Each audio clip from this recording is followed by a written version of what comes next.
Paano nga ba maging mabuting leader? Gusto ba nating maging leader?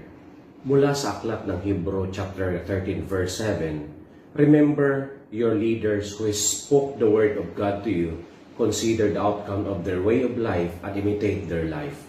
Bilang mabuting leader, susundin tayo ng ating mga nasakupan kung tayo mismo nagpapakita ng mabuting katangian ng isang leader.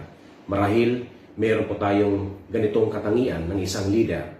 Marunong magpakumbaba, mapagkakatiwalaan, iniisip ang kapakanan ng nasakupan, merong takot sa Diyos, may pasensya at walang pagod na gumawa ng kabutihan. Bilang pulis na patuloy na tumutugon sa ngalan ng serbisyo sa mga tao at gobyerno, naway maging huwaran tayo ng tunay na sumusunod kung ano ay kabubuti ng lahat. Manalangin tayo. O Diyos, bigyan mo kami ng isipang inuuna ang kapakanan ng iba at puso na handang gawin ang lahat upang maging maayos ang aming nasakupan at pamilya.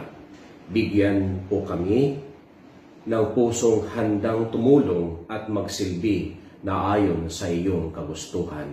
Amen.